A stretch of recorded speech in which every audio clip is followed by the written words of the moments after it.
सीधा कुरा supported by काला हिट। काला हिटको हिट लिस्ट एक स्प्रेमा डेंगू मलेरिया फिनिश। अब सुरु हुन्छ जनताको चासो गुनासो र प्रश्न सहितको विशेष कार्यक्रम सीधा कुरा।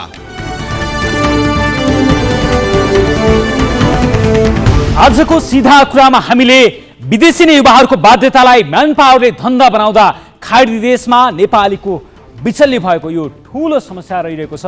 यो विषय आजको मुख्य विषय बनाउँदैछौँ। त्यस्तै हिरासतमै मृत्यु प्रकरण आरोपित कर्मचारीलाई मुद्दा नै नचलाई छाडियो, यो सुर्खेतको विषय रहेको छ। वन कार्यालयको हिरासतमा निधन भएका व्यक्तिको विषय रहेको छ। त्यस्तै अध्यागमनको कालो सूचीमा सन्दीप लामिछाने नेपाल आउने बित्तिकै पक्राउ पर्ने, यो अर्को विषय रहेको छ। यी लगायत अन्य थुप्रै विषय आजको सीधा कुरामा रहनेछन्। नमस्ते, विश्वबरबाट कार्यक्रम सीधा कुरा हेरिरहनुभएका सम्पूर्ण दर्शकमा स्वागत छ। म युवराज खडेल।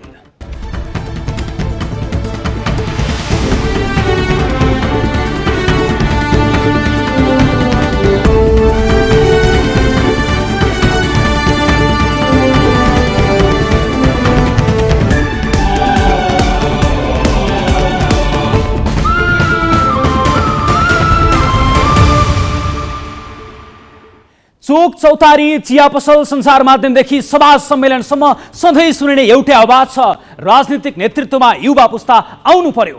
हुन पनि हो, देशमा हुलाक भित्रिँदै गर्दा राजनीति सुरु गरेका नेताले स्न्यापच्याट गर्ने पुस्ताको सपना कसरी साकार पार्न सक्छन्? आजका शीर्ष नेताहरूको उमेर मात्र होइन, सोच्ने तरिका पनि आउटडेटेड भइसकेको साँचो हो। किनकि आजका शीर्ष भनेकाहरूले हरेक भाषणमा हामी बीपी, माओ, मार्क्स, लेनिनदेखि मदन भण्डारीको सपना साकार पार्छौँ भन्छन्, तर तपाईँ हाम्रा सपना कहिल्यै सोध्दैनन्। हाम्रा सपना उनीहरूले बुझ्नु पनि कसरी बुझ्नु? तपाईँ जन्मिँदा यो देशको प्रधानमन्त्री भएका व्यक्ति, तपाईँको छोराले विवाह गरेर नाति नातिना जन्माउँदा पनि उही व्यक्ति घुमिफिरी प्रधानमन्त्री नै भइरहेका छन्। यो नेता र जनता बीचको जेनेरेसन ग्यापको पराकाष्ठ होइन। यो ग्याप भर्न राजनीतिक नेतृत्वमा युवा पुस्ताको उपस्थिति साँच्चीकै जरुरत छ। हालै सम्पन्न स्थानीय तहको निर्वाचनमा चुनिएका युवा पुस्ताका स्वतन्त्र उम्मेदवार बालिन शाहप्रति देखाएको स्नेह हेर्दा साँच्चीकै परिवर्तनको आशा जाग्छ। तर यो बहुदलीय व्यवस्था साँच्चीकै लागू हुनका लागि त राजनीतिक दलहरू नै सचिनु पर्यो नि। स्वतन्त्र उम्मेदवारहरूले स्थानीय तहमा जितेर प्रभावकारी काम गर्न सक्छन्, जुन देखिँदै पनि छ, तर संसदमा त एकाध सांसदको भूमिका गौण हुन्छ। त्यसैले देशको नेतृत्वमा हामीलाई युवा नेता चाहिएको हो भने ती युवाहरू त राजनीतिक दलबाटै पनि आउनु पर्यो नि। तर राजनीतिक दलका विद्यार्थी सङ्गठनमा भएका युवाहरूको चरित्र हेर्दा त के तपाईँलाई लाग्छ यिनीहरूले हामीलाई आजको भन्दा उज्जवल भविष्य दिन सक्छन्? यिनी हुन् हाम्रा भोलिका नेताहरू, जो आफू पढ्ने ज्ञानको मन्दिर त्रिभुवन विश्वविद्यालयमा 3 वर्षमा 300 दिन ताला लगाउँछन्, प्राध्यापकहरूलाई कुटपिट गर्छन्, कालो मुसो दल्छन्, जबरजस्ती वर्षौंसम्म कोर्स लम्ब्याएर 2-4वटा क्लास लिएको अभिनय गरेर विद्यार्थी नेता भइरहन्छन्। मैले सबै युवा नेताहरू खराब छन् भनेको होइन, केही युवा नेताहरूलाई देख्दा साँच्चै उज्यालो भविष्यको आशा लाग्छ। विडम्बना, उम्मेदवार सिफारिसको सूचीमा राजनीतिक दलभित्रका ती आशा लाग्दा युवाहरू सिफारिस नै भएनन्।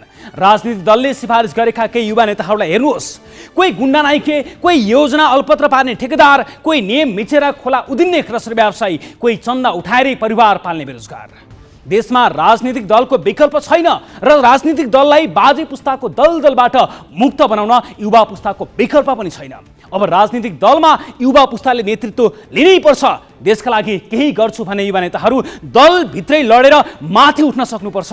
तर युवाहरूको चरित्र र व्यवहार आजका बाहरूको भन्दा बढी भ्रष्ट भयो भने समाज र देशको भविष्य उज्जवल हुँदैन। प्रिय युवा नेता साथीहरू, एकपल्ट एकान्तमा आफ्नो अनुहार ऐनामा हेर्दै आफूले राजनीति सुरु गर्दाको सपना सम्झिँदै आफूले आफ्नो गम्भीर समीक्षा गर्ने पो हो कि? आउनु सुरु गरौँ जनताको चासो गुनासो र प्रश्न सहितको विशेष कार्यक्रम सीधा कुरा।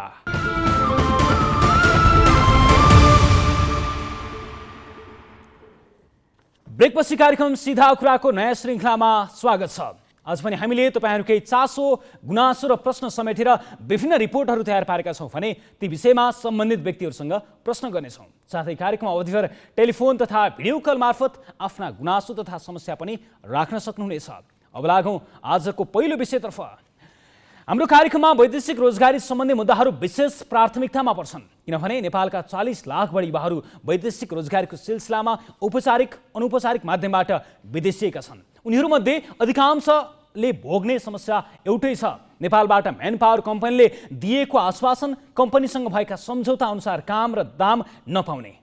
उनीहरूको समस्या समाधानका लागि नेपालदेखि विभिन्न देशमा पनि नेपाली नियोगहरू छन्, साथै गैर सरकारी सङ्घ संस्था पनि उत्तिकै सङ्ख्यामा छन्। तर न रोजगारीको खोजीमा विदेशिनीको सङ्ख्या कम आएको छ, न उनीहरूले भोग्ने शास्ति नै फेरिएको छ। ग्यालेक्सी संवाददाता उत्तम प्याकुरेलले तयार पारेको यो रिपोर्ट हेर्नुहोस्। आइतबार श्रम, रोजगार तथा सामाजिक सुरक्षा मन्त्री शेरबहादुर कुँवरले विदेशमा समस्यामा परेका नेपालीहरूसँग कुरा गरे। मार्फत जानुभयो तपाईहरु? स्पष्ट गरिदिनुमा कसैले भन्छ घरै लग्यो भनेर त्यो मेन पावर मार्फत होइन सर, मेन पावर मार्फत होइन, मेन पावर मार्फत बाबुहरू श्रमिकसँग श्रम मन्त्री नाम दिएको उक्त कार्यक्रम अन्तर्गत मन्त्रीले समस्यामा परेका श्रमिकसँग कुरा गरेका थिए। कुराकानीपछि श्रमिकहरू समस्यामा पर्दा आफू ठुलो हेरेर नबस्ने प्रतिक्रिया उनको थियो। धेरै मेन पावरलाई ब्लक गरिएको छ।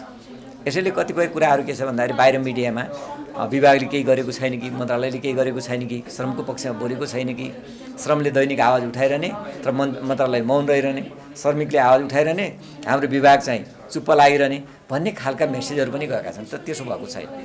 धेरै समस्याहरू समाधान पनि भएका छन् र कयौं समाधान गर्ने प्रक्रियामा पनि छन्। मन्त्री कुँवरले केही श्रमिकसँग कुरा पनि गरे, उनीहरूलाई सहयोग गर्ने बाचा पनि गरे।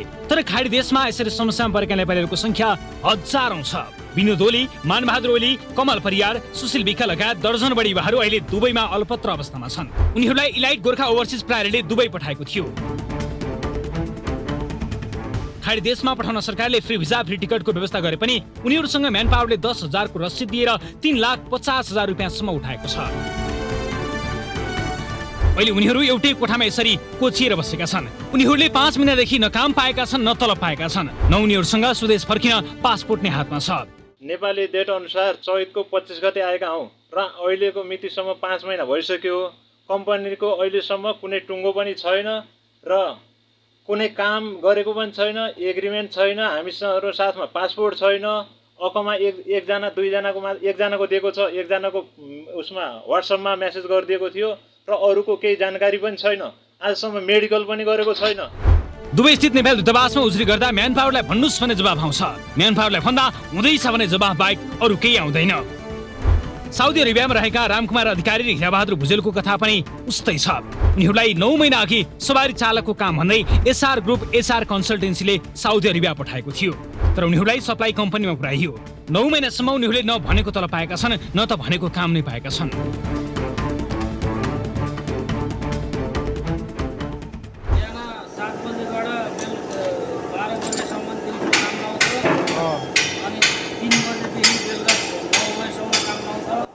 कुन भिजामा आएको? भिसामा आएको। अहिले आएर मिस्त्री काम लगाइरहेको छ, ज्यामी काम भन्दा नि चर्को लगाइरहेको छ। पानी ल्याएर खुवाउनु लाउँछ, कहिले कहिले हान्छ मर्ने गरी। अहिले म्यान पावर कम्पनीले नेपाल फर्काउँछु त भनेको छ, तर उसले फर्काउँछु भनेकै लामो समय भइसकेको छ। त्यस्तै एडभेन्चर म्यान पावर कम्पनी मार्फत साउदी पुगेका रामजन प्रजापति, सागिर खान र अली हुसेन खानको समस्या एउटै छ। उनीहरूलाई भनिएको जस्तै कुनै पनि काम नभएपछि आफूलाई नेपाल फर्काइदिन आग्रह गरिरहेका छन्।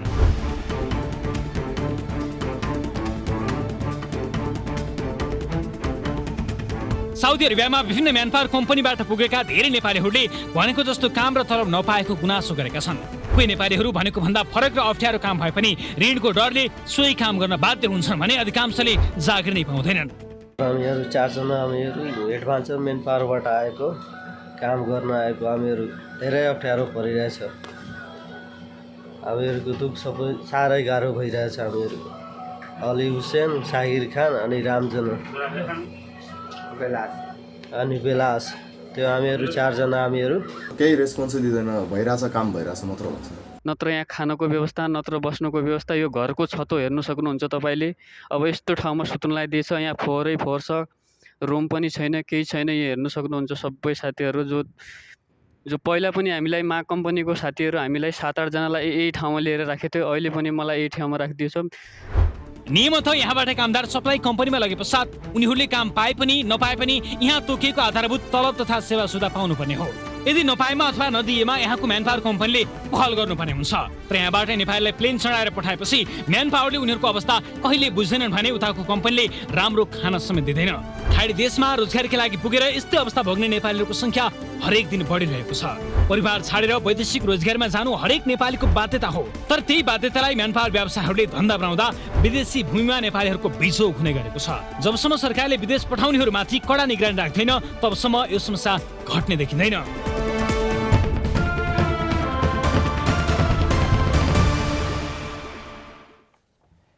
यस विषयमा कुराकानी गर्न हामीले श्रम, रोजगार तथा सामाजिक विकास मन्त्री शेरबहादुर कुँवरलाई सम्पर्क गरेका छौँ। मन्त्रीज्यू, स्वागत छ सिधा कुरामा। धन्यवाद। तपाईँ मन्त्रालय सम्हालेको झन्डै 70-75 दिन पनि पुगिसक्यो होला। तपाईँले धेरैको समस्या सुन्न पनि लाग्नुभयो आफै पनि, र यो बिचमा समस्या चाहिँ कहाँ रहेछ? वैदेशिक रोजगारीमा जाने नेपालीहरूमा रहेछ, या 10,000 को बिल थमाएर 1.5 लाख 2 लाख पैसा लिने म्यान पावरमा रहेछ, या त्यहाँ गएर भने जस्तो काम दाम नदिने कम्पनीहरूमा रहेछ? समस्या चाहिँ कहाँ रहेको पाउनुभयो तपाईँले? होइन, मैले दुईटा खालका समस्या देखेको छु। पहिलो समस्या भनेको श्रम स्वीकृति लिएर वैदेशिक रोजगारीमा जाने, र ती रोजगारीमा जाँदाखेरि घरबाटै पनि ठगिने प्रवृत्तिको विकास भएको छ। र हामीले अनुगमनको पाटोलाई कडाइ गर्दाखेरि हामीले जहाँ अनुगमन गर्दछौँ त्यहाँ पैसा दिएको देखिँदैन, पैसा दिएको प्रमाण पनि भेटिँदैन, र पैसा दिएको प्रमाण खोज्दाखेरि जम्मा सेवा शुल्कको रूपमा लिएको 10,000 बाहेक अरू हामीले प्रमाण भेट्दैनौँ। एउटा समस्या यो हो। अब अर्को, मेन पावरहरूले मान्छेहरूलाई वैदेशिक रोजगारीमा दिने, वैदेशिक रोजगारीमा दिँदाखेरि एयरपोर्टभन्दा यता एक खालको सम्झौता गर्ने, यति 1000 उति 1000 भनेर, अनि एयरपोर्टबाट उता प्लेनमा चढिसकेपछि त्यो सम्झौता च्यातेर फेरि 1500 दिने, 2000 दिने ठाउँमा 800-700 को के अरे तलब स्केलमा त थमाइदिने, यो प्रवृत्ति पनि हामीले देखेका छौँ। अब अर्को भनेको भिजिट भिसामा जाने। भिजिट भिसामा जाँदाखेरि खास गरी श्रम मन्त्रालयलाई त्यो जानकारी हुँदैन, विभागलाई पनि जानकारी हुँदैन। मान्छेहरू व्यक्तिगत ढङ्गले भिजिट भिसामा जाने, भिजिट भिसामा गइसकेपछि त्यहाँ अलपत्र पर्ने, त्यहाँ अलपत्र परिसकेपछि अब त्यो भिजिट भिसाको केसलाई त श्रम मन्त्रालयले हेर्दैन। श्रम ऐन अनुसार, वैदेशिक श्रम ऐनको दायरामा रहेर श्रम मन्त्रालयले हेर्ने हो। यी समस्याहरू मैले दुई खालका समस्याहरू देखेको छु। श्रम मन्त्रीज्यू, मैले तपाईँले भनेका यिनी 3वटा समस्याबाट 1, 2, 3 गर्दै जान्छु। प्रमाण भेटिँदैन भन्ने कुरामा जाउँ। 10,000 को बिल पैसा दिएको रसिद हुन्छ, त्यो प्रमाण मानिन्छ। 1.5 2 लाख दिएको प्रमाण भेटिँदैन भन्ने कुरा छ नि। अब प्रमाण राख्न थालौँ, 1.5 2 लाख को पैसा दिएर प्रमाण राख्न थालौँ, काम गर्दैन। 10,000 मात्र दिएर विदेश लग्दैन उनीहरूले। यो समस्या त बाध्यात्मक अवस्था हो नि त सर। होइन, सबभन्दा समस्या के हो भन्दाखेरि जब हामीले शून्य लागतमा विदेशमा पठाउँछु भन्ने एउटा नीति बनाइसकेपछि र श्रम गन्तव्य गएका देशहरूसँग हामीले श्रम सम्झौता पनि त्यही ढङ्गको गरेको हुन्छ। अब श्रमिकहरूलाई पठाउँदाखेरि एउटा श्रमिकको पछाडि रोजगारदाताहरूले नै केही पैसाहरू यहाँको वैदेशिक रोजगार व्यवसायलाई तिरेको हुन्छ। त त्यो कुरामा उनीहरू क्लियर हुनु पर्यो। या त हामीलाई यतिले पुग्दैन भन्नु पर्यो, या त रोजगारदाताहरूले दिएको जो कमिसन हो, लिगल कमिसन, त्यसमा चित्त उहाँहरूले बुझाउनु पर्छ। त्यो बुझाउन सकिएन भने हामी काम गर्दैनौँ भन्नु पर्यो। मन्त्रीज्यू, तपाईँ मान्नुहुन्छ काठमाडौँमा रहेका, नेपालमा रहेका म्यान पावरले 10,000 रुपियाँ लिएर मात्रै विदेश पठाइरहेका छन् भनेर तपाईँहरू मान्नुहुन्छ र प्रमाण खोज्नुहुन्छ? त्यो विश्वास हामीलाई छैन, त्यो विश्वास छैन। बढी पैसा लिएर पठाएकाहरूको हामी खोजी गर्दैछौँ र जहाँनिर हामीले प्रमाण भेटायौँ त्यो कानुनको दायरामा हामी ल्याउँछौँ। र हामीले धेरै प्रयत्न गऱ्यौँ, धेरै ठाउँबाट उजुरी पनि आए। जो साथीहरूले अनौपचारिक रूपमा हामीलाई भन्नुभएको छ ती साथीहरूलाई पनि गुहारको लागि हामीले आग्रह गऱ्यौँ। तर जुन मेन पावरमा मान्छेहरू जम्मा भएका छन्, हामी फ्री भिसा फ्री टिकटबाट गएका छौँ, हामीले 1 पैसा पनि तिरेका छैनौँ भन्छन्। जब ती मान्छेहरू ठगिएका हुन्छन् र ती रोजगार गन्तव्य गएका देशहरूमा उहाँहरू जानुहुन्छ, अप्ठ्यारोमा पर्नुहुन्छ, त्यति बेला हामीले यति तिर्यौँ उति तिर्यौँ भन्नुहुन्छ। त त्यहाँनिर त समस्या आउँछ नि त हामीलाई पनि। यसको लागि यसको समाधानको उपाय चाहिँ के हो? होइन, यसको समस्या समाधानको उपाय भनेको मेन पावर जिम्मेवार हुनु पर्यो र मेन पावर कम्पनीहरूले पनि जो रोजगारदाताहरूले दिएको एकजना बराबर दिएको जुन रकम हो त्यो रकममा चित्त बुझाउनु पर्यो। इमान्दारिताको कुरा त यहाँनिर छँदै छैन श्रम मन्त्रीज्यू। इमान्दारिताको कुरा हुने भए त हामीले यो कार्यक्रम चलाउन लागेको तपाईँ 75 दिनुभयो मन्त्रालय सम्हालेको। हामीले 750वटा सिधा कुरा कार्यक्रमका श्रृङ्खलाहरू चलायौँ। हरेक एपिसोडमा वैदेशिक रोजगार सम्बन्धी यिनै गुनासा यिनै समस्या देखाइरहेका छौँ। वैदेशिक रोजगारमा पठाउने म्यानपावरहरूको इमान्दारिताको कुरा त छोडिदिउँ, अब समस्या कहाँनिर भयो भने बरु यो 10,000 रुपियाँ भन्ने कुरा जुन छ नि, बाहिर भनिन्छ नि प्रमाण राख्ने कुरा, म्यानपावरले पठाउने भन्ने कुरा, यो नै नाटक जस्तो छ मन्त्रीज्यू। यो 10,000मा समस्या समाधान खोज्नुतिर नलाग्ने हो कि होइन? 10,000 भनेको त त्यो सेवा शुल्क हो होइन। र अब वैदेशिक रोजगारीमा पठाउने मेन पावरहरूले व्यवसायहरूले रोजगारदाताहरूबाट पनि त केही पैसाहरू पाउँछन्। विकृति त सबै ठाउँ छ नि त। यहाँबाट रोजगारदाताहरू कहाँ गयो, त्यहाँ अर्कै खालका खेलोमालो हुन्छन्। मैले जिम्मेवार भएको नाताले अहिले धेरै गर्न सक्ने स्थिति रहँदैन, तर छ के भन्दाखेरि धेरै विकृतिहरू छन्, धेरै विथितिहरू छन्। यो विथितिहरूलाई अन्त गर्नको लागि अब लाग्नु यो सम्झौताको कुरा यो त्यस कारणले हामीले सुन्नु न, हामीले जहाँनिर विथिति गर्यौँ त्यहाँनिर समाएका पनि छौँ, कारबाही पनि गरेका छौँ। एकपटक हामीले के गर्यौँ भन्दाखेरि वैदेशिक रोजगारीमा लाँदाखेरि 1 हप्ता अगाडि सूचना निकाल्नुपर्छ, तर कयौँ मेन पावरहरूले सूचना निकालेन। 148 जना मेन पावरलाई हामीले कारबाही गर्यौँ र त्यसैले मन्त्रालय त्यत्तिकै हेरेर बसेको त छैन। उसले पनि आफ्नो कानुनी कारबाहीको दायरालाई पनि अगाडि बढाएको छ।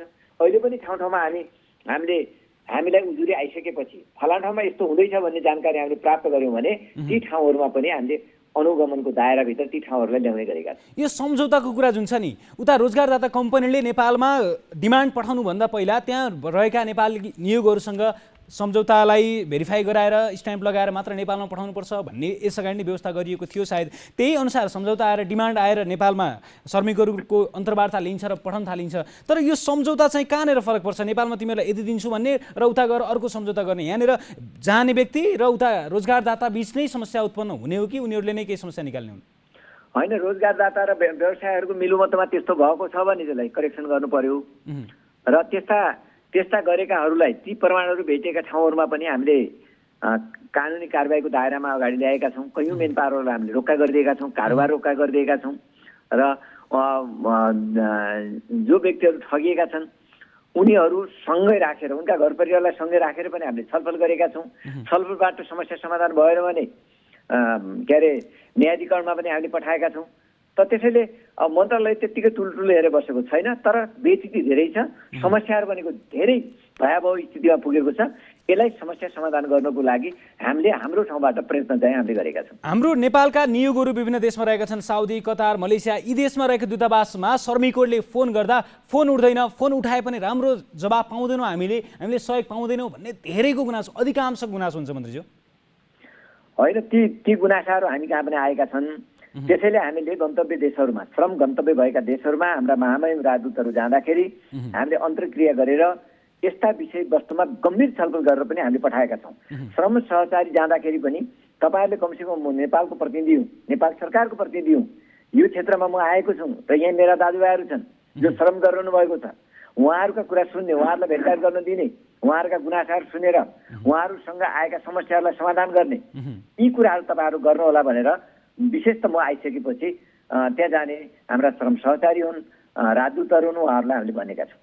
हामीले तपाईँसँग कुराकानी सुरु गर्नु पूर्व एउटा रिपोर्ट प्रसारण गरेका थियौँ। त्यहाँ 4-5वटा समूह हुनुहुन्थ्यो, 4-5 व्यक्ति होइन, 4-5 समूह हुनुहुन्थ्यो। त्यहाँ 20-25 जना हुनुहुन्थ्यो। उहाँहरू अधिकांशको समस्या तपाईँले मैले अगाडि कुरा गरे जस्तै जाने बेलामा थोरै 10,000 रुपियाँको नाममा रसिद लिएर 1.5-2 लाख रुपियाँ बुझाएर जानुभयो। त्यहाँ गएर 6-7 महिनासम्म काम पाउनु भएको छैन, काम पाए पनि एउटा काममा लगिएको थियो, अर्कै काम पाउनु भएको छ भने जस्तो तलब पाउनु भएको छैन। अब उहाँहरूको समस्या समाधानका लागि के गर्ने? होइन, त्यो त उजुरी दिइसक्यो होला, साथीहरू त्यहाँ आज भिजुलमा बोल्नुभयो होला, तर त्यस्ता खालका उजुरीहरू थुप्रै आएका छन्। त्यसको छानबिन पनि भइरहेको छ र त्यस्तो गल्ती गर्ने मेन पावरहरूलाई कानुनी कारबाहीको दायराभित्र ल्याइएको पनि छ, ल्याइने पनि छ। कानुनी कारबाहीको दायरामा ल्याउनका लागि वैदेशिक रोजगार विभागमा उहाँहरूको आफन्तहरू उहाँहरू उजुरी गर्न जानुभयो भने तपाईँहरूसँग प्रमाण छैन भनिन्छ, कागजी प्रमाणहरू हुन्छ? होइन, प्रमाण भएका कुराहरूलाई पनि उजुरीको रूपमा लिइएको छ र कयौँ मौखिक गुनासाहरूलाई पनि प्रमाणको रूपमा हामीले उजुरीको रूपमा लिएका छौँ। उता गएर समस्यामा परेर फर्केका नेपाली त उनीहरू आफू स्वयंभन्दा ठुलो प्रमाण के होला र? होइन, त्यो त प्रमाण हो कि लेनदेनको प्रमाण त आफू स्वयं उपस्थित भएर मात्र त पुग्दैन। जो उहाँहरू गइकिन फर्किसक्नुभयो काम भने जस्तो पैसा नपाएर। होइन, उहाँहरू धेरै जसो दाजुभाइहरू आफूले अब फ्री भिजा फ्री टिकटमा बिना लागतै गएका व्यक्तिहरूले हामी ठग्यौँ भनेर त किन भन्नुहुन्छ र मन्त्रीज्यू? हजुर, बिना लागत 1 रुपियाँ पनि खर्च नगरिकन गएका व्यक्तिले उहाँहरू भने जस्तो काम पाउनु भएन भने ल मेरो पैसा डुब्यो भनेर त किन भन्नुहुन्छ र? नहीं, त्यो त हो कि हामी कानुनी कारबाहीमा पनि लिन्छौँ, मौखिक उजुरीको आधारमा पनि कानुनी कारबाही हुन्छ। भोलि कानुनी दायरामा ल्याउँदाखेरि त्यो मुद्दालाई अदालतमा पेश गर्दाखेरि त्यति बेला अदालतले त प्रमाण खोज्छ नि त। त्यो प्रमाण खोजेको कारणले उहाँहरूले जित्ने सम्भावना धेरै कम हुन्छ होइन। कानुनले त प्रमाणलाई हेर्ने हो। ल हामीले त मन्त्रालयको तर्फबाट राज्यको तर्फबाट कानुनी कारबाही गरौँला, मौखिक उजुरीको आधारमा उनीहरूलाई जेल हालौँला, उनीहरूलाई कारबाही गर्नु। मन्त्रीज्यू तपाईँ त्यो स्थानमा हुनुहुन्छ, तपाईँको भूमिकालाई त मैले सम्झाइरहनु नपर्ला हो। यस्तै समस्याहरू आउँछन्, यस्तै प्रमाणहरू नभएका व्यक्तिहरूले मुद्दा हार्छन् भन्ने कुराले तपाईँ त नियमको व्यवस्थापन गर्नेदेखि बनाउने कुरादेखि परिमार्जन गर्ने ठाउँमा हुनुहुन्छ होइन। यस्ता कुरामा ध्यान दिनुपर्छ। ऐन कानुन भनेको तुरुन्तै बन्दैन होइन, तर हाम्रा ऐन कानुनहरूमा कहाँनिर त्रुटि छन्, कहाँनिरका श्रमिकका अधिकारहरूलाई हामीले स्थापित गर्न सक्दैनौँ, कहाँनिर श्रमिकहरूलाई हामीले न्याय दिन सक्दैनौँ, कहाँनिर हामीलाई चाहिने प्रमाणहरू अब श्रमिकहरूबाट हामी लिन सक्छौँ, ती कुराहरूलाई आकलन गरेर त्यसका लागि त्यो परिमार्जन गर्न सक्ने, त्यो कुरा बहसमा ल्याउन सक्ने, सुरु गर्न सक्ने त पहिलो व्यक्ति नै तपाईँ हो नि? होइन, त्यस्तो कुरा त हामीले ल्याएका छौँ। मैले त कानुन बनाउँदाखेरि, कार्यविधि बनाउँदाखेरि, निर्देशिका बनाउँदाखेरि पनि सरकारवालाहरूलाई राखेर बनाऊ, पीडितहरूलाई राखेर बनाऊ। कानुन कसको लागि? पीडितको लागि। कानुन कसको लागि? जनताको लागि। कानुन कसको लागि? सरकारवालाहरूको लागि। त कानुन भनेको त सबैको लागि हो। मन्त्रीज्यू, हामी कुराकानीको अन्त्यतर्फ आइसकेका छौँ। अन्तिममा मैले हुँदैन, सबैलाई सामूहिक ढङ्गले राखेर नै कानुन बनाउनुपर्छ भन्ने मान्यता राख्दछु। मन्त्रीज्यू, अन्तिममा मैले एउटा प्रश्न सोध्न चाहेँ। वैदेशिक रोजगारीमा समस्यामा परेका व्यक्तिहरूलाई तपाईँको कार्यकालमा अब समस्या, तपाईँको समस्या सहयोगका लागि, समाधानका लागि यो पहल हुँदैछन् भन्ने कुराहरू केही छन्? वैदेशिक रोजगारमा जानुभएका दाजुभाइहरू जो ठगिनु भएको छ, जो अन्यायमा पर्नु भएको छ, त्यस्तालाई कानुन त्यस्ताको अन्यायमा परेका दाजुभाइहरूलाई का समस्याहरू समाधान गर्नको लागि स्वयं आफै पनि कल सेन्टरमा गएर हप्ताको एक दिन मैले कुरा सुन्ने गरेको छु। ती सुनेका कुराहरूलाई त्यहाँ सचिवजी पनि बस्नुहुन्छ, त्यहाँ डिजी साहब पनि बस्नुहुन्छ, त्यहाँ अरू कर्मचारी साथीहरू पनि बस्नुहुन्छ, जुन फाँटको हुनुहुन्छ, जुन शाखाको हुनुहुन्छ, जुन के अरे विभागको हुनुहुन्छ, उहाँ त्यहाँ बस्नुहुन्छ। ती कुराहरूलाई उहाँहरूले पनि सुनिरहनु भएको हुन्छ र मैले उहाँहरूलाई के भनिरहेको हुन्छु भन्दाखेरि अर्को दिन जे कुराहरू यहाँ गुनासा आए, यी गुनासाको सुनवाई हुनु पर्यो। यी गुनासा राख्ने दाजुभाइ दिदीबहिनीहरूलाई हामीले अर्को दिन जवाब दिनु पर्यो, उहाँहरूको उत्तर हामीले दिन सक्ने हुनु पर्यो। यो कुरामा चाहिँ हामीले सबैले हेक्का राख्नुपर्छ भनेर मैले भनिरहेको छु। त्यही ढङ्गले हामीले तयारी पनि गरेका छौँ। कल सेन्टरको नम्बर मन्त्रीज्यूलाई याद छ भने अहिले हाम्रो टेलिभिजन हेरिरहनुभएका सम्पूर्ण दर्शकलाई जानकारी गराइदिउँ। कल सेन्टरको त 1600 हो र त्यहाँ 2-3वटा कल सेन्टरका नम्बरहरू छन्। हुन्छ, हामीले पछाडि अपडेट गरिदिनेछौँ। समय र जानकारीका लागि तपाईँलाई धेरै धेरै धन्यवाद। हस्, धन्यवाद धन्यवाद। उहाँ हुनुहुन्थ्यो श्रम, रोजगार तथा सामाजिक विकास मन्त्री शेरबहादुर कुँवर। वैदेशिक रोजगारीमा देखिएका तमाम समस्याका विषयमा हामीले प्रश्न गरिरहेका थियौँ। आशा गरौँ वैदेशिक रोजगारीमा देखिएका समस्या समाधानका लागि मन्त्री कुँवरको पहल यसभन्दा अगाडिका मन्त्री, यसभन्दा अगाडिका सरकारको भन्दा पृथक देखिनेछ, परिमार्जित देखिनेछ र सुधारोन्मुख देखिनेछ। हामीसँग थप प्रसङ्गहरू बाँकी नै रहेका छन्। त्योभन्दा पहिले पालो भएको छ ब्रेकको।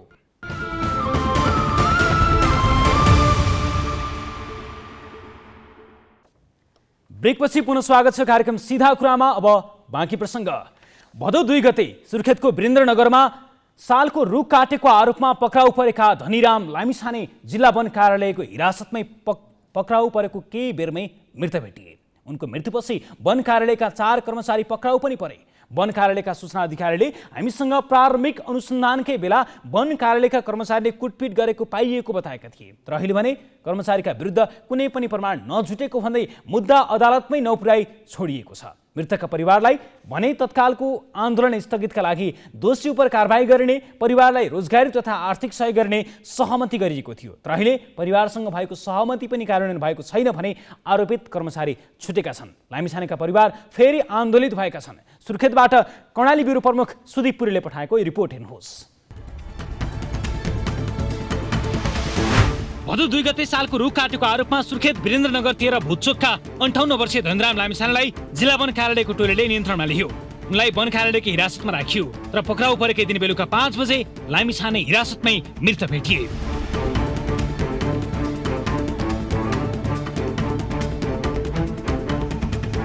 धनीरामले आत्महत्या गरेको दाबी जिल्ला वन कार्यालयले गरिरहँदा लामिछानेको परिवार भने त्यो स्वीकार्न तयार थिएन। परिवारले कर्मचारीको कुटपिटबाट लामिछानेको मृत्यु भएको भन्दै आन्दोलन सुरु गरे। कर्मचारीको कुटपिटपछि मृत्यु भएको भन्दै भयो 3 गते जिल्ला प्रहरी कार्यालय सुर्खेतमा 4 जना कर्मचारी विरुद्ध किटानी जाहेर दर्ता भयो। आन्दोलित पीडित परिवारले दोषीलाई कारबाहीको माग गर्दै शव नउठाएपछि भदौ 3 गते उद्योग पर्यटन वन तथा वातावरण मन्त्रीसँग पीडित परिवारले 25 लाख क्षतिपूर्ति 1 महिनाभित्र 2 जना परिवारका सदस्यलाई मन्त्रालयमा रोजगारीको व्यवस्था र नाबालक छोराको उच्च शिक्षासम्मको छात्रवृत्ति दिने सहमति भयो।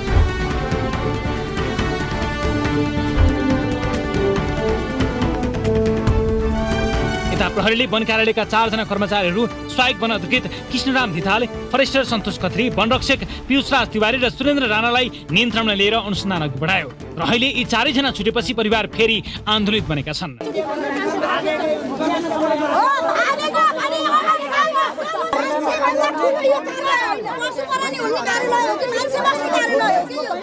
यो वन कार्यालयको अथवा को सरकारी उच्च अधिकारीले मेरो बुवाको हत्या गर्ने 4 जना हत्यारालाई आफू जमानी बसेर निकालेको छ र यो वकिल कार्यालयको वकिल पनि त्यसमा मिलेमतो छ। त्यसले हामी जनताहरू सरकारी कामकाज गर्न आउँदा 5 बजेभन्दा भित्र जान नदिने, त्यो मारेका मान्छेहरू जुन हत्यारा छन् नि मेरो बुवाका हत्याराहरू, तिनीहरूलाई निकाल्ने बेला राति 12 बजे निकालेको छ। यसको न्याय हुनु पर्यो। म न्याय माग्न कहाँ जाने? मान्य मन्त्रीजी वन मन्त्रीको उसको क्वार्टरमा वार्ता बसेको थियो। वार्तामा दोषीलाई कारबाही हत्यासम्म हुन्छ, उचित क्षतिपूर्तिको पीडितलाई उचित न्यायसहित क्षतिपूर्तिको व्यवस्था हुन्छ भन्ने भएको थियो। कुनै पनि व्यवस्था नभएपछि अहिले यो आन्दोलन जारी भएको हो।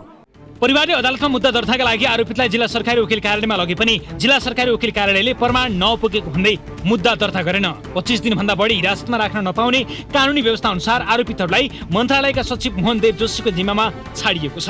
तर मृतकका आफन्तले कर्मचारीलाई जोगाउन अनुसन्धान नै फितलो गरिएको आरोप लगाएका छन्। लामिछानेको मृत्यु कर्मचारीको कुटपिटबाट भएको परिवारको दाबी छ। बयान चेन्ज गर्नुहोस्, नत्र तपाईँहरूको राहत पाउनुहुन्न। प्रत्येक पटक मलाई राज्यले सरकारले निर्णय गरेको राहत दिनलाई उहाँहरू वन कार्यालयको सचिव र डाइरेक्टर मिलेर मेरो बुवाको मृत्युको घटना म माथि लगाउन खोज्नु, अर्थात् मैले बयान बेच्नुपर्ने भयो उहाँहरूलाई। उहाँहरूले किन्न खोज्नु भएको थियो, सक्नु भएन। मैले मान्दै मानिनँ, मलाई केही स्वार्थ छैन, म बुवाको बयान बेच्दिनँ भनिसकेपछि उहाँहरूले के सन्देश पठाउनु भएको छ भने अब त्यसलाई दिने भनेको रात खर्च गरेर मेरा कर्मचारी निकाल्छु भनेर सन्देश पठाउनु भएको थियो। नभन्दै त्यही गर्नु। अचम्मको कुरा त के छ भने भदौ 2 गते घटना भएकै दिन जिल्ला वन कार्यालयका सूचना अधिकारीले हामीलाई प्रतिक्रिया दिएका थिए। उनले आफ्ना कर्मचारीहरूबाटै लामिछानेमाथि मरणासन्न कुटपिट भएको प्रारम्भिक अनुसन्धानमा देखिएको खुलाएका थिए। यो हेर्नुहोस्। दिउँसो फेरि धनीरामलाई खोज्ने क्रममा धनीराम भेटिसकेपछि धनीरामलाई चाहिँ पक्रने क्रममा कुटपिट भएको भन्ने किसिमको प्रारम्भिक कुरा चाहिँ सुनिएको छ। अनि सामान्य रूपले कुटपिट भएको स्वीकारे छन्। अब जुन खटिएको सशस्त्र वनरक्षकहरूले उनीहरूले चाहिँ हाम्रो नियन्त्रण लिएपछि कुट्नु हुँदैन, नकुट्नुहोस् भनेर चाहिँ छुट्याएको, कुट्न रोकेको भन्ने किसिमको कुराहरू गर्नुभएको छ। त्यही होइन, उहाँहरू कुटपिट भइरहेको बेलामा उहाँ 2 जना कर्मचारीले कुटपिट जुन थियो, उहाँले पनि दुवै पक्षले मादक पदार्थ खाएको र मादक पदार्थ खाँदाखेरि कुरा बढिसकेपछि कुटपिट दुवै पक्षले गरेको भन्ने सुनियो। तर अहिले उनीहरूलाई अदालतमा पेश नै नगरी छाडिएको छ। मुद्दा चलाउन प्रमाण नै नपुगेको बताइएको छ। परिवारलाई लामिछानेले आत्महत्या गरेको बताए पनि घटनास्थलको प्रकृतिले त्यस्तो नदेखिएको उनीहरूको दाबी रहेको छ।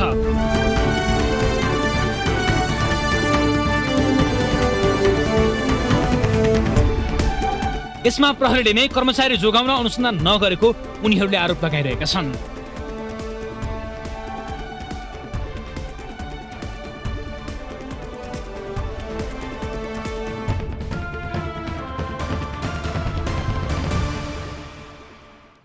यस विषयमा थप कुराकानी गर्न हामीले जिल्ला सरकारी वकिलको कार्यालय सुर्खेतका जिल्ला न्यायाधिवक्ता नवीन कुमार भट्टराईलाई सम्पर्क गरेका छौँ। भट्टराई सर, स्वागत छ सिधा कुरामा। म भट्ट हजुर भट्टराई होइन, नवीन कुमार भट्ट, स्वागत छ तपाईँलाई सिधा कुरामा। हामी प्रसङ्गतर्फ लागौँ। तपाईँहरूमाथि जुन हाम्रो लामिछाने हुनुहुन्छ, उहाँको धनीराम लामिछाने, उहाँको मृत्यु अवस्थामा भेटिसकेपछि 25 दिनसम्म प्रहरीले अनुसन्धान गरेर सरकारी वकिल कार्यालयमा लैजाँदा पनि अदालतमा मुद्दा पुगेन, उनीहरूलाई जमानीमा छोडियो सरकारी कार्यालयबाट भन्ने आफन्त पक्षहरूको आरोप छ। किन तपाईँहरू मिलेमतो गरियो, अदालतमै पुर्याइएन, अदालतले जे आदेश दिन्थ्यो हामी मान्थ्यौँ बरु भन्ने उहाँहरूको आरोप छ। तपाईँहरू किन लग्नु भएन अदालतमा? हजुर, यसमा चाहिँ यस्तो हुन्छ, अदालतमा नलगिएको भन्ने विषय मुद्दा नचलाउने निर्णय गरेको अवस्था होइन। यसमा चाहिँ सरकारी वकिलले जहिलेसुकै पनि के हुन्छ भन्दाखेरि सम्पूर्ण अनुसन्धान पुरा भएर आइसकेपछि मात्रै अभियोजन गर्ने हुन्छ। प्रहरीले अनुसन्धान गर्ने क्रममा त्यहाँ केही कुराहरू छुटाएको अवस्था थियो र त्यो छुटाएको अवस्थामा प्रहरीलाई थप निर्देशन दिन पाउने कानुनी फौजदारी कार्यविधि संहिताले चाहिँ कानुनले व्यवस्था दिएको छ। त्यो भए हुनाले थप निर्देशन चाहिँ यो अनुसन्धान पुरा नभए हुनाले पुरा गर्नु भनेर हामीले चाहिँ जिल्ला प्रहरी कार्यालयलाई निर्देशन दियो। अब 25 दिनभन्दा चाहिँ बढी हिरासतमा राख्न नपाउने हाम्रो कानुनी व्यवस्था भएको र हामीले निर्देशन दिइसकेपछि 25 दिनको कार्यविधि दिन चाहिँ पुगिसके अवस्था भए हुनाले उसले चाहिँ प्रहरीले हामी सरकारी वकिल कार्यालयमा भनेपछि यो घटनाको अनुसन्धान सकिएको छैन, उनीहरू छुटिसकेका होइनन्, जुनले पनि अदालतमा आउन सक्छ भन्ने कुरा हो। कानुनी व्यवस्था के भने 25 दिनभन्दा बढी चाहिँ हिरासतमा राख्न पाउने अवस्था छैन, व्यवस्था छैन। त्योभन्दा बढी राख्न पाउँदैन प्रहरीले। अब 25 दिनमा कि चाहिँ अदालतमा मुद्दा टेकाउनु पर्यो, होइन भने चाहिँ हिरासतबाट मुक्त गर्नुपर्ने अवस्था हुन्छ। यो यति जटिल केस हुनु हो, हरेक केस आफ्नै महत्त्व हुन्छ, आफ्नै गरिमा हुन्छ, आफ्नै भ्यालु हुन्छ, आफ्नै ग्राउन्ड हुन्छ, उनीहरू त्यत्तिकै महत्त्वपूर्ण हुन्छन्। यो 25 दिनसम्म पनि अनुसन्धान गर्न नसकिने मुद्दा हो सर यो यस्तो प्रहरीको चाहिँ त्यो विषय प्रहरीको विषय र अनुसन्धान कसरी किन पुरा गरेन भन्ने विषय भयो। अब सरकारी वकिलले अनुसन्धान पुरा नभइकन पूर्ण प्रमाण चाहिँ प्राप्त नभइकन प्रमाणको अभावमा चाहिँ अभियोजन गर्न सक्दैन। अनि हामीले चाहिँ पीडित पक्षलाई पूर्ण न्याय दिनको लागि प्रमाणको प्रचुर मात्रामा चाहिँ प्रमाण चाहिँ सङ्कलन गर्नुपर्ने हुन्छ। त्यो प्रमाण सङ्कलन नभएको कारणले यो प्रमाण चाहिँ सङ्कलन हुन बाँकी रह्यो। त्यो भए हुनाले यो सङ्कलन चाहिँ गर भनेर हामीले यो रिपोर्ट तयार गर्दै गर्दा हामीले जिल्ला प्रहरी कार्यालयका अधिकारीहरूसँग कुराकानी गरेका थियौँ। उहाँहरूले हाम्रो तर्फबाट गर्न सकिने हामीले प्राप्त प्रमाणहरू सबै लगेर अदालतमा सरकारी वकिलको कार्यालयमा बुझाएको, हामीले गर्न सक्ने यति नै हो भन्नुभएको थियो। होइन, त्यहाँ जुन घटनास्थलमा प्रत्यक्ष रहेका त्यो जुन काठ मुद्दासँग सम्बन्धित रहेका व्यक्ति जसलाई चाहिँ मृतकले चाहिँ मैले चाहिँ सोधिया भन्नुभएको थियो, त्यो व्यक्तिसँग कागज गरिया छैन लगायतका 4-5वटा पोइन्टमा चाहिँ यो विषयमा चाहिँ अनुसन्धान गर्नुपर्ने अवस्था थियो। तर अनुसन्धान नगरिया हुनाले हामीले चाहिँ थप अनुसन्धान गरी मिसिल पेश गर्नु भनेर हामीले फर्स्ट चाहिँ उहाँहरूलाई निर्देशन दिएको। तर त्यो निर्देशन दिने क्रममा उहाँहरूको 25 दिन पुरा भयो, हामीले राख्न सकिने अवस्था भएन, छोड्ने अनुमति पाऊँ भनेर उहाँले चाहिँ हामीसँग अनुमति मागेपछि त्यो अनुमतिसम्म हामीले दिएको अवस्था हो। प्रहरीले पक्राउ गर्ने काम प्रहरीको, हिरासतमा राख्ने ठाउँ पनि प्रहरीका र छोड्ने काम पनि प्रहरीको नै हो।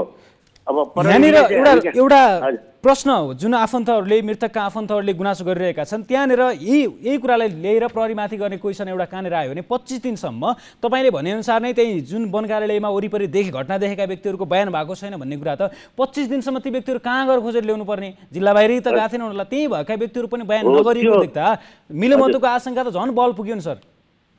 त्यो किन गरिएन उहाँहरूको कुरा भयो, अनुसन्धानको निकायको त्यही नगरिया कारणले हामीले अनुसन्धान निर्देशन दिएको कुरा भयो। यसमा चाहिँ घटना घटिसकेपछि पक्राउ गर्ने अनुमति लिने, पक्राउ गर्ने काम प्रहरीको। भोलि अनुसन्धान गरिसकेर सरकारी वकिल कहाँ रायसहित पेश गरेर सरकारी वकिलले अनुसन्धान पुरा भएको छैन भनेर चाहिँ पठायो भने त्यसको पुरा गर्ने दायित्व पनि सरकार प्रहरीकै नै हो, होइन। र हामीले अभियोजन गर्दाखेरि हामीले पीडित पक्षको चाहिँ मध्यनजर राखेर पीडित पक्ष भोलि चाहिँ अन्यायमा नपरोस् भन्ने आधारमा चाहिँ हामीले प्रमाणको प्रचुर मात्रामा चाहिँ सङ्कलन गर्न लगाएर त्यसको आधारमा मात्रै हामीले अभियोजन गर्नुपर्छ। पक्षहरू त उहाँहरूलाई हिरासतमा भएका व्यक्तिहरू छुटिसकेपछि अब हामीलाई अन्याय भयो, मुद्दा के अगाडि बढ्छ बढ्दैन, हामीमाथि अन्याय भयो भनेर तपाईँहरूको कार्यालय अगाडि धरना दिइरहनु भएको छ, आन्दोलन गरिरहनु भएको छ। अवस्था छैन, मुद्दा चाहिँ अनुसन्धानमै छ। भोलि जुनसुकै बेला पनि भोलि अनुसन्धान पुरा भएर आयो भने त्यो अभियोजन हुने टाइम छँदैछ। त्यो मुद्दाको चाहिँ त्यो सबै सिद्धिएको अवस्था छैन। मुद्दा सरकारी वकिलले मुद्दा नचलाउने निर्णय गरेको भए त्यहाँ चाहिँ सरकारी वकिल दोषी हुन्थ्यो। सरकारी वकिलले भोलि हजुरको चाहिँ मुद्दा नचलाउने निर्णय गरेर सरकारीलाई हिरासतमा भएका व्यक्तिलाई छोड्ने आदेश दिएको भए त्यहाँ सरकारी वकिलको कमी कमजोरी हुन्थ्यो होला। तर चाहिँ यहाँ के छ भन्दाखेरि थप अनुसन्धानको लागि लेखेर पठाइयो। अनि थप अनुसन्धानको लागि लेखेर पठाउँदाखेरि त्यहाँ 25 दिन पुग्ने अवस्था भएर उनीहरूलाई राख्न नसक्ने अवस्था भइसकेपछि प्रहरीले चाहिँ सरकारी वकिलसँग राय मात्रै मागेको थियो, सहमति मात्रै मागेको थियो। त्यो सहमति मात्रै सरकारी वकिलले दिएको। प्रहरी हिरासतमा राख्ने काम प्रहरीको, पक्राउ गर्ने काम प्रहरीको, छोड्ने काम प्रहरीको। अब बाँकी सरकारी वकिलले दिने भने के भने अनुसन्धान राम्रोसँग गर, पुरा अनुसन्धान गरेर मात्रै मिसिल ल्याइस् भने बल्ल अनुसन्धान अभियोजन हुन्छ भन्ने 25 दिनसम्म पनि सामान्य कुरा जुन वरिपरि भएका व्यक्तिहरूको बयान किन भएन भनेर प्रश्न सोध्ने अधिकार सरकारी वकिललाई हुन्छ कि हुँदैन? नै हो, त्यही अनुसन्धान किन भएन भनेर त यो कुरा चाहिँ पुरा भएन, त्यो भावनाले यो पुरा गरेर ल्या भनेर सरकारी वकिलले पठाएको। अब यो मुद्दाको अवस्था के हुन्छ? उनी व्यक्तिहरू भोलि कुनै दिन पक्राउ गर्न सक्छन् या त्यो मान्छे जुन मान्छे चाहिँ छुटेका छन् त्यो चाहिँ एउटा प्रदेश मन्त्रालयको वन मन्त्रालयको सचिवको उसमा चाहिँ जिम्मा जमानीमा छुटेको अवस्था छ। ती मान्छेहरू कहिले पनि त्यहाँबाट भाग्न सक्ने एउटा सरकारी कर्मचारी हुन्। प्रदेश सचिवको चाहिँ उसमा चाहिँ जिम्मा जमानी गएको बेलामा जुनसुकै बेलामा पनि प्रदेश सचिवले उहाँलाई उपस्थित गराउन सक्नुहुन्छ। अब बाँकी प्रहरीले त्यो अनुसन्धान पुरा गरेर हामी कहाँ अभियोजनको लागि पठायो भने त्यो मान्छे चाहिँ उहाँहरूले ल्याउनुहुन्छ, त्यसपछि हाम्रो अभियोजनको पाटो सुरु हुन्छ। पहिला हिरासतमा व्यक्तिहरू अभियुक्तहरू आरोपितहरू हिरासतमा हुँदा 5 दिनमा अनुसन्धान सक फेरि म्याद थपेर 10 दिनमा सक गर्दै 25 दिन पुऱ्याइन्छ। अब उनीहरू हिरासत मुक्त भइसकेपछि अनुसन्धानको समय सीमाहरू के हुन्छ? यस्तो हुन्छ, सबै मुद्दामा एउटै पाटो हुँदैन, सबै मुद्दाको प्रकृति पनि एउटै हुँदैन। प्रत्येक मुद्दाको फरक फरक प्रकृति लिएर आएको हुन्छ। कुनै मुद्दा 10 दिनमा पनि अनुसन्धान पुरा हुन्छ, कुनै मुद्दा 25 दिन पछि पनि जस्तै लागु औषध मुद्दामा 90 दिन अनुसन्धान गर्नुपर्ने हुन्छ होइन। हरेक मुद्दाको आफ्नो आफ्नो पाटो हुन्छ। अब प्रहरीले त्यो 25 दिनमा किन गर्न सकिन भन्ने विषय प्रहरीको होला होइन। अब त्यसमा उहाँहरूको अरू चाहिँ जिम्मेवारी थपिएको अरू विषय पनि भएको कारणले त्यो थप अनुसन्धान गर्न नसकेका विषय उहाँहरूको होला। तर अनुसन्धानमा पूर्ण अनुसन्धान नभइकन प्रमाणविहीन तरिकाले सरकारी वकिलले मुद्दा चाहिँ लान सक्दैन। अब प्रहरीसँग यति दिनभित्र अनुसन्धान गर्न यसलाई सक्नै पर्छ भन्ने केही सीमा हुन्छ कि जहिले भ्याउँछ प्रहरीले वर्षौंसम्म पनि गर्न सक्नुहुन्छ? फौजदारी कानुन प्रणालीमा 25 दिनसम्म हिरासत राख्ने हो। यदि 25 दिन भित्रमा पूर्ण अनुसन्धान गर्न सक्यो भने अभियोजन गर्ने हो। यदि फेरि सरकारी कर्मचारी ती भागेर कहीँ जान सक्ने अवस्था पनि छैन। हिरासतमा राख्नु र बाहिर राख्नु अनुसन्धानलाई त कुनै असर गर्दैन। भोलि त्यो अनुसन्धानबाट दोषी देखेको अवस्थामा प्रमाण सङ्कलन भएर दोषी देखेको अवस्थामा जुनसुकै बेला पनि अभियोजन हुने भयो। यसमा कुनै हर्नियाको व्यवस्था छैन ज्यान मुद्दामा होइन। अब हजुरको चाहिँ अब अनुसन्धान हिरासतमै राखे मात्रै त्यो चाहिँ अनुसन्धान हुने, हिरासतमा राखे मात्रै उसलाई कारवाही भएको हुने, हिरासतबाट छोडेपछि चाहिँ कारवाही नहुने भन्ने व्यवस्था होइन। तर अब अनुसन्धानको पाटो सम्पूर्ण प्रहरीको, अभियोजन पाटो सरकारी वकिलको। अब यसलाई छोटोमा मैले अन्तिममा एउटा प्रश्नलाई सोध्न चाहे। मृतकका आफन्तहरूले चाहिँ आफूले न्याय पाउने कुरामा सशङ्कित हुनुहुन्छ, हामी न्याय पाउँदैनौँ भन्ने उहाँहरूको तर्क छ। अहिले उहाँहरूले कसरी विश्वस्त पार्नुहुन्छ? त्यो मृतकहरूको परिवार पीडितको वकिल भनेकै सरकारी वकिल हो। पीडितकै वकिलकै रूपमा सबैभन्दा बढी विश्वास वकिलमाथि हुँदो रहेछ जब पीडित मान्छे सरकारी वकिल हो। तर अर्को कुरा के हुन्छ भन्दाखेरि सरकारी वकिलले अधुरो प्रमाणको आधारमा मुद्दा अदालतमा लग्यो भने भोलि चाहिँ पीडितले न्याय नपाउन सक्ने अवस्था हुन्छ। त्यो हिरासतमा छुटेर 2 दिन 4 दिन चाहिँ बाहिर बसेर त्यसले चाहिँ अन्याय भएको हुँदैन। तर प्रमाण राम्रोसँग सङ्कलन भएन र भोलि त्यो खालको चाहिँ मुद्दा अदालतमा लगियो भने भोलि अदालतले छोडिदियो भने त्यो बेला चाहिँ पीडितलाई अन्याय गरेको अवस्था हुन्छ। त्यो कारणले हामीले चाहिँ थप अनुसन्धान दिएर प्रमाण पुरा सङ्कलन गराएर मात्रै अभियोजन गर्ने कारणले चाहिँ हामीले यसरी चाहिँ थप अनुसन्धानको लागि दिएको। हजुरको छोडेको पनि प्रहरीले हो, पक्राउ गर्ने पनि प्रहरीले हो। खालि चाहिँ प्रहरीले सहमति मागेको विषयमा हामीले चाहिँ सहमति दिएको। अब पाटो फेरि सरकारी वकिल र प्रहरीको फेरि संयुक्त पाटो नै हुन्छ। तर हिरासतमा राख्ने चाहिँ प्रहरीले भए हुनाले भोलि सरकारी वकिलले छोड्यो भन्ने विषय जुन चाहिँ आफू चाहिँ आक्षेपबाट बच्ने अर्कालाई चाहिँ आक्षेप लगाउने कुरा चाहिँ यो गलत कुरा हो होइन। भनेपछि तपाईँले पनि प्रहरीतिरै आक्षेप लगाएर छोड्नुभयो? नै यस्तो यहाँ कानुनमा स्पष्ट व्यवस्था गरेको छ। अनुसन्धानको पाटो भनेको प्रहरीको, अभियोजनको पाटो भनेको सरकारी वकिलको। तर हिरासतमा लिने कसले लिने हो भन्ने कुरा प्रहरीले लिने हो। थुनामा कहाँ राख्ने प्रहरी कार्यालयमा राख्ने हो। अब बाँकी सरकारी वकिलले निर्देशन दिने हो अनुसन्धान पुरा गर्ने विषयमा। हुन्छ भट्ट सर, तपाईँलाई समय र जानकारीका लागि धेरै धेरै धन्यवाद। आवश्यकता अनुसार रिपोर्टलाई हामी फेरि पनि फलोअप गर्नेछौँ। मैले यहाँबाट हुन्छ, आवश्यकता अनुसार तपाईँसँग फेरि पनि कुराकानी गर्नेछौँ। यो रिपोर्टलाई हामी फेरि पनि फलोअप गर्नेछौँ। उहाँ हुनुहुन्थ्यो जिल्ला सरकारी वकिलको कार्यालय सुर्खेतका जिल्ला न्यायाधिवक्ता नवीन कुमार भट्ट। वन कार्यालयको हिरासतमा मृत भेटिएका धनीराम लामिछानेको प्रसङ्गमा कुरा गर्दै हामीसँग अन्य विषय पनि बाँकी रहेका छन्। अब अर्को प्रसङ्ग।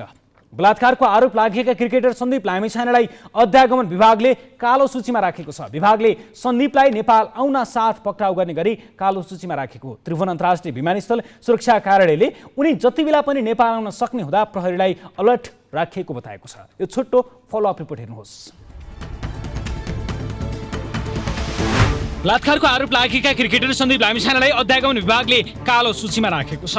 विभागले सन्दीपलाई नेपाल आउन साथ विमानस्थलमै पक्राउ गर्ने गरी कालो सूचीमा राखेको हो।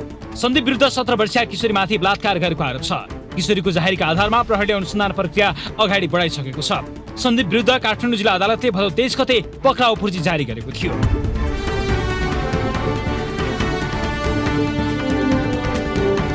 नेपाल क्रिकेट संघले उनलाई त्यही दिन राष्ट्रिय टोलीबाट निलम्बन गरेको थियो। सन्दीप भने देश बाहिर छन्। क्यारिबियन प्रिमियर लिग खेल्न वेस्ट इन्डिज पुगेका सन्दीपले आरोप अस्वीकार गर्दै खेल छाडेर केही दिनमा स्वदेश फर्किने बताए पनि उनी आएका छैनन्। त्रिभुवन अन्तर्राष्ट्रिय विमानस्थल सुरक्षा कार्यालयले उनी जति बेला पनि नेपाल आउन सक्ने हुँदा प्रहरीलाई अलर्ट राखेको बताएको छ।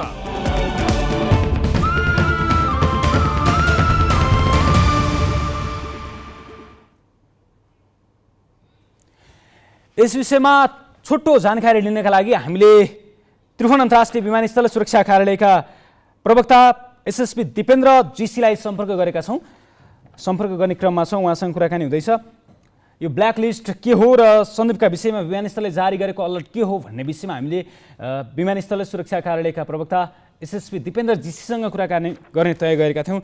हामीले जानकारी पाएअनुसार कालो सूचीमा राखिएपछि विमानस्थलको अध्यागमनमा पुग्दा साथ ती रेकर्डहरू, ती डाटाहरू सुरक्षित रहनेछन् र त्यहीबाट प्रहरीले व्यक्तिलाई पक्राउ गर्न सक्छ। यसको मतलब सन्दीप लामिछानेमाथि अलर्ट जारी गरिएको छ। उनी विमानस्थलमा प्रवेश गरेसँगै नेपाल प्रहरीले उनलाई पक्राउ गर्न सक्नेछ।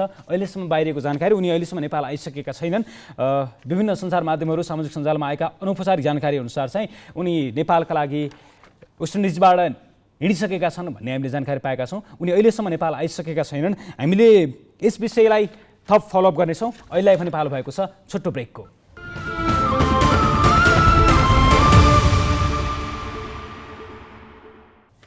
ब्रेकपछि कार्यक्रम सीधा कुरामा पुनः स्वागत छ। अब बाँकी प्रसङ्ग।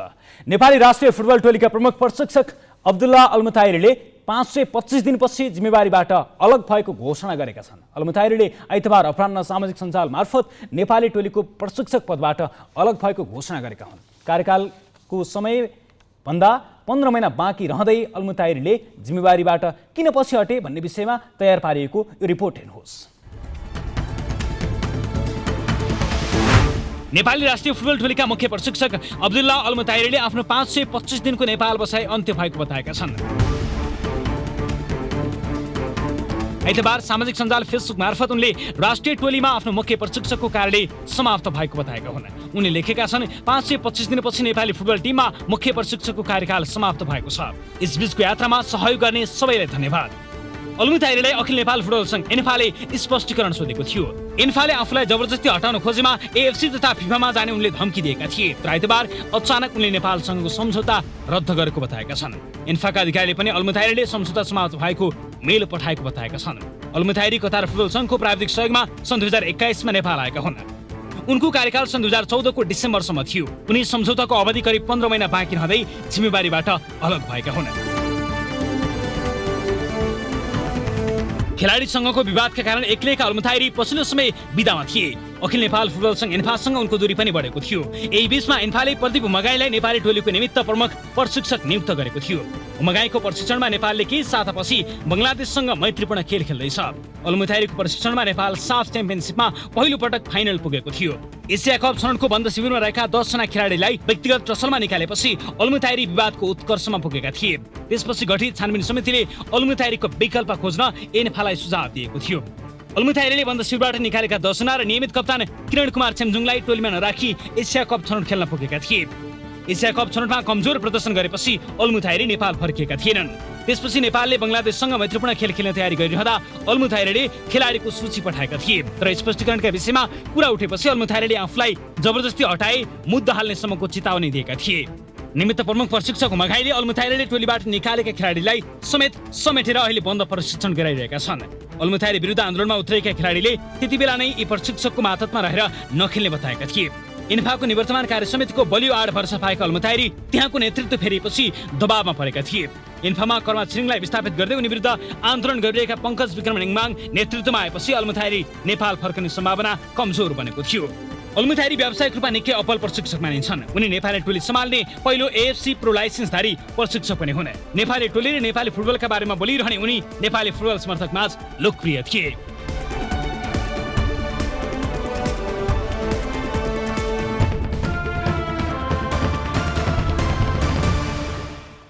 यस विषयमा थप कुराकानी गर्न हामीले अखिल नेपाल फुटबल सङ्घका महासचिव किरण राईलाई सम्पर्क गरेका छौँ। किरणजी स्वागत छ सिधा कुरामा। धन्यवाद छ। अलमुताइरीले सामाजिक सञ्जालबाट मार्फत आफू टिमबाट अलगिएको नेपाली राष्ट्रिय टोलीबाट अलगिएको प्रशिक्षक पदबाट अलगिएको भनेका छन्। यसलाई इन्फाले कसरी लिएको छ? उनको राजीनामाका रूपमा लिएको छ? यसको कुनै आधिकारिक पत्र या केही इन्फालाई प्राप्त भएको छ? मैले सामाजिक सञ्जालमा पनि देखेँ र मलाई नै सम्बोधन गरेर उहाँले चाहिँ हाम्रो त्रिपक्षीय सम्झौता चाहिँ टर्मिनेट भएको उल्लेख गरेर मेल पठाउनु भएको छ र त्यो उहाँको मेलसँगै उहाँ र सङ्घ एन्फा र चाहिँ कतार फुटबल एसोसिएसन बिचको जे सहमति थियो त्यो चाहिँ अन्त्य भएको छ। यसको कारण चाहिँ यसअगाडि छानबिन समितिले एउटा प्रतिवेदन दिएको थियो उहाँको भूमिकामाथि, त्यसपछि तपाईँहरूले पत्र पनि पठाउनु भएको थियो क्यारे, त्यसको कुनै जवाफ आएको थियो? छानबिन समितिको प्रतिवेदन सँगै उहाँको अन्य क्रियाकलापहरूको सन्दर्भसहित हामीले उहाँलाई आफ्नो धारणा राख्नुहोस् भनेर पठाएका थियौँ। कार्य समितिको बैठकले महासचिवको हैसियतबाट मलाई नै त्यो प्रक्रियाको विषयमा निर्णय गर्ने अधिकार प्राप्त थियो र मैले उहाँसँग कतिपय के अरे फोन मार्फत र कतिपय चाहिँ चिठी मार्फत पनि मैले कुराकानी अब गरिरहेको थिएँ र अन्तिम पटक चाहिँ उहाँलाई चाहिँ छानबिन समिति जो बनेको थियो उहाँ र खेलाडीको विवादको सन्दर्भमा मैले त्यही सन्दर्भमा चाहिँ छानबिन समितिको प्रतिवेदन प्रति तपाईँको चाहिँ धारणा दिनुहोस् भनेर मैले भनेको थिएँ र त्यो बुदाहरू सहित उहाँलाई पठाएको थिएँ। उहाँले छानबिन समिति नै चाहिँ आधिकारिक छैन, यो चाहिँ यो आधिकारिक नभएपछि त्यसको चाहिँ एउटा चाहिँ वैधानिकतामाथि नै प्रश्न उठेपछि त्यसको जवाफ मैले किन दिने, पहिले वैधानिकता पुष्टि गर्नु पर्यो भन्ने आशय भनेपछि छानबिन समितिको वैधानिकतामाथि नै प्रश्न उठाउनु भयो, उहाँले जवाफ दिनु भएन। यसको मतलब उहाँले जवाफ दिनु भएन। कतै यो नयाँ कार्य समितिमाथि उहाँको पूर्वाग्रह भएको भन्ने नयाँ कार्य समितिमाथि समस्या त होइन उहाँको? होइन, छानबिन समिति बनाएको पुरानो कार्य समितिले कर्माजीकै नेतृत्वमा छानबिन समिति बनेको हो र त्यो समितिलाई पनि उहाँले चाहिँ स्वीकार्नु भएन र नस्वीकारिसके पछाडि हामी उहाँसँग कसरी व्यवहार गर्ने भन्ने विषयमा छलफलकै क्रममा थियौँ। सँगै उहाँले चाहिँ अब त्यो एएफसी कपको विषयमा उहाँकै कारणले त्यहाँ चाहिँ अनुशासनको दायरा नागेको कारणले पनि केही फेरि फाइनहरू एएफसीले हामीलाई चाहिँ गर्यो नेपाल फुटबल एसोसिएसनलाई। सायद उहाँको सम्झौता अवधि त अझै 15 महिना बाँकी थियो। उहाँको सम्झौता अवधि अगाडि नै उहाँले यसरी टिमबाट अलगिसकेपछि इन्फाले यसलाई कसरी लिएको छ र अबको नेक्स्ट स्टेप के हुन्छ इन्फाको? मैले भन्दै थिएँ कि अब हामी छलफल गरिरहेका थियौँ, एक्कासी उहाँको आज त्यो खालको चाहिँ सम्झौता टर्मिनेट भएको चाहिँ मेल प्राप्त भएपछि हाम्रो यो यात्राको अन्त्य भएको छ र अब उहाँले अब 27 महिना अझै मेरो चाहिँ कार्यविधि बाँकी छ, त्यस कारणले गर्दा त्यो 27 महिनाको चाहिँ तलब सुविधाहरू मैले पाउनुपर्छ भन्ने उहाँको आशय पनि छ अहिले पनि। तर त्यो अब मिलेन। किन मिलेन भने त्रिपक्षीय सम्झौतालाई उहाँले एकपक्षीय रूपमा पहिलो कुरा त आफै टर्मिनेट गरेको भन्नुभयो र अर्को कुरा के हो भन्दाखेरि आफै टर्मिनेट गर्ने कुरामा पनि कतिपय त्यो चाहिँ अब जायज थिएन, कम्तीमा छलफल गरेर चाहिँ एउटा निष्कर्षमा पुग्नु पर्दथ्यो, तर उहाँले एकपक्षीय गर्नुभयो र फेरि चाहिँ अब यही तलब सुविधाको कुरा आइरहँदा मैले ठ्याक्क जोड्न खोजेँ। उहाँको तलब सुविधा खर्च व्यवस्थापन त कतार फुटबल एसोसिएसनले गरिरहेको थियो, अब उहाँले छोडिसकेपछि नयाँ कोचका रूपमा आउने नयाँ कोच जो नियुक्त हुनुहुन्छ उहाँको खर्च व्यवस्थापन कतार फुटबल एसोसिएसनले गर्छ कि तपाईँहरूले नै इन्फाले नै गर्नुपर्ने हो कि के हुन्छ यो अवस्था चाहिँ? अब यो विषयमा चाहिँ अब कतार फुटबल एसोसिएसनसँग हाम्रो चाहिँ संस्थागत सम्बन्ध कायमै छ, त्यस कारणले गर्दा कतारले नै पनि गर्दै हुनसक्छ भने अन्य तर्फबाट नि अन्य हिसाबले पनि खर्चहरू प्रोसिजरको सन्दर्भमा हुन सक्दछ। अब यो एउटा आगामी विषयमा आगामी दिनमा चाहिँ कार्य समितिको बैठकले चाहिँ अध्यक्षले निर्णय गर्ने विषय हो। नयाँ प्रशिक्षकका लागि एन्फाले कुनै तयारी छलफलहरू चलाएको छ? अब मुख्य प्रशिक्षक अब अहिलेसम्म त चलेको थिएन, अब चलाउनु पर्ने हुन्छ। हुन्छ किरणजी, समय र जानकारीका लागि तपाईँलाई धेरै धेरै धन्यवाद। धन्यवाद। उहाँ हुनुहुन्थ्यो अखिल नेपाल फुटबल सङ्घका महासचिव किरण राई। नेपाल राष्ट्रिय फुटबल टोलीका मुख्य प्रशिक्षक अब्दुल्ला अल्मुताइरीले जिम्मेवारीबाट अलग्गिएको घोषणा गरेसँगै इन्फाले अब अगाडि बढाउने प्रक्रियाहरू के कसरी अगाडि बढ्छ भन्ने विषयमा हामी कुरा गर्दै थियौँ। अब अर्को प्रसङ्ग, काठमाडौँ महानगरभित्र रहेका अवैध संरचना हटाउँदै आएको काठमाडौँ महानगरले आज जडीबुटी चोकमा रहेको इट्टा र माटोले बनेको पुरानो घर भत्काएको छ। काठमाडौँ पेप्सुकोला तर्फ मोडिने जडीबुटी चोकमा रहेको 61 वर्षीय राधा बोहराको घर महानगरले भत्काएको हो। चोकमा उभिएको उक्त घरका कारण जडीबुटी कोटेश्वर खण्डमा विमानस्थलको जग्गा लिएर बनाइएको सडक समेत प्रयोग आउन सकेको थिएन। यो रिपोर्ट हेर्नुहोस्। काठमाडौँ महानगरभित्र रहेका अवैध संरचना हटाउँदै आएको काठमाडौँ महानगरपालिकाले आज जडीबुटी चोकमा रहेको इट्टा र माटोले बनेको पुरानो घर डोजर लगाएर भत्काएको छ।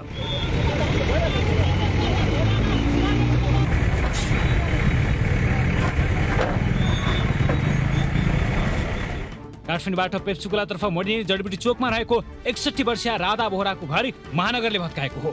महानगरले राधाको घर भत्काए पनि उनीसँग अहिले पनि आमाको नाममा रहेको 6 आना 1 पैसा जग्गाको लाल पूर्जादेखि त्यस सम्बन्ध सबै कागजात र प्रमाण रहेको बताउँदै आएकी छिन्। उक्त जग्गा सरकारी भएको भन्दै घर छोडेर जान स्थानीय प्रशासन र सडक विभागले दबाब दिँदै आएका थिए। उक्त कदमको विरोध गर्दै उनले सर्वोच्च अदालतमा मुद्दा दर्ता गराएकी थिइन्। उनको मुद्दा उपर अदालतले राधालाई मुआवजा बिना नहटाउन आदेश दिएको थियो। तर आज महानगरले अदालतको फैसला विपरीत घर भत्काएको छ। सर्वोच्च अदालतका तत्कालीन न्यायाधीश गोपाल प्राजुली र देवेन्द्र गोपाल श्रेष्ठको संयुक्त इजलासले 19 फागुन 2071 मा राधा र उनकी आमा माइलीकै पक्षमा फैसला गरेको थियो। मन्त्री परिषदबाट विशेष निर्णय गरेर यो घर र जग्गाको मुआवजा विवाद टुङ्गाउने निर्णय भएको थियो। तर आजसम्म पनि उक्त निर्णय कार्यान्वयन भएको छैन। राधाको घरको मुआवजा विवाद नटुङ्गिँदा कोटेश्वर जडीबुटी सडक विस्तारको काम ढिलाइ भएको छ। चोकमा उभिएको उक्त घरका कारण जडीबुटी कोटेश्वर खण्डमा विमानस्थलको जग्गा लिएर बनाइएको सडक समेत प्रयोगमा आउन सकेको थिएन। महानगरको यो कदमपछि जडीबुटी कोटेश्वर सडक खण्डमा थप 1 लेन सुचारू हुनेछ।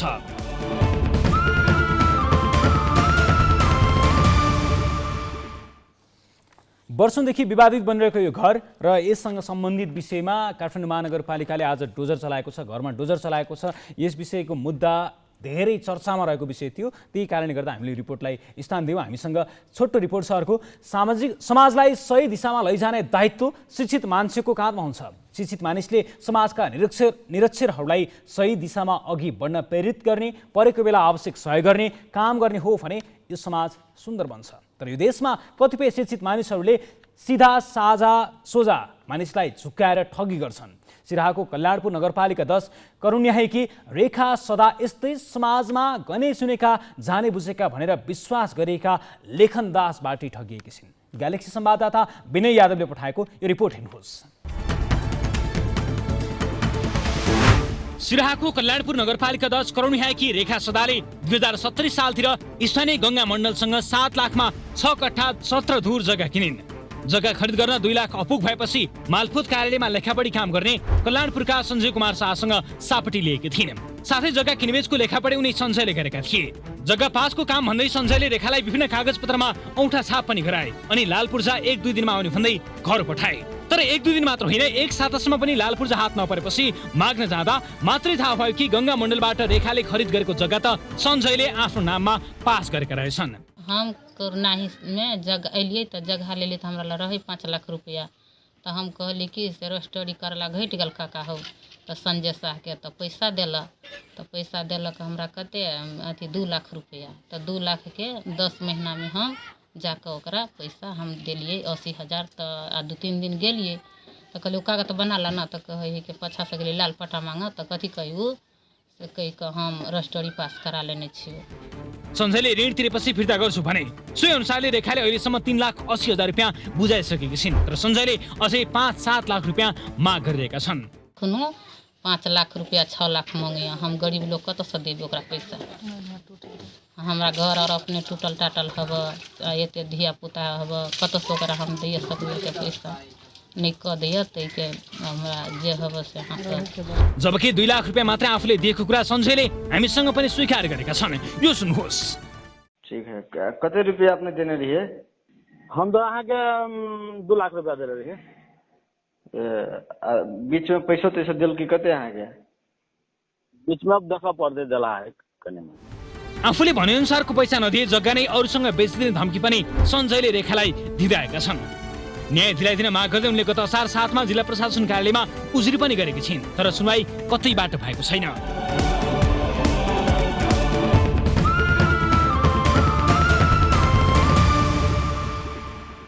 मधेसमा यो या त्यो बहानामा विभिन्न बहानामा मिटर ब्याजका रूपमा जसरी पैसा असुल गरिन्छ, जसरी साहु महाजनहरूले गरिब पीडितहरूलाई शोषण गरिरहेका हुन्छन्, त्यस विषयमा हामीले निरन्तर खबरदारी गरिरहेका छौँ। विशेष गरी सिराहाबाट हामीले विषयलाई निरन्तर उठाइरहेका छौँ। सिराहास्थित हाम्रा ग्यालेक्सी संवाददाता विनय यादवले विषयलाई विशेष रूपमा हामीलाई पठाइरहनु भएको छ, हामीले देखाइरहेका छौँ। र यी सिराहाका यस्ता समस्याहरू समाधानको बाटोमा पनि गइरहेका छन्। गृह मन्त्रालयले सिराहामै पुगेर छानबिन पनि गरेको छ। यी विषयहरूलाई हामीले निरन्तर फलो गरिरहनेछौँ। यिनै विषयहरूसँगै आजको सिधा कुराको निर्धारित समय सकिएको छ।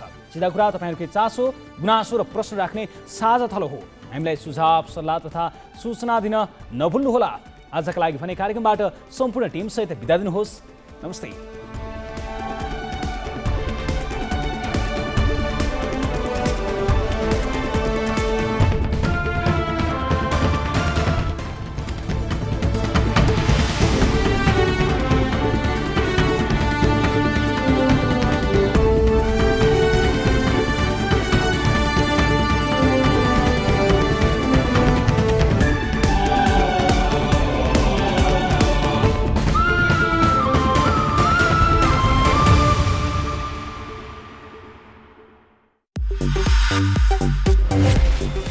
सीधा कुरा सपोर्टेड बाई काला हिट। काला हिटको हिट लिस्ट एक स्प्रेमा डेङ्गु मलेरिया फिनिश।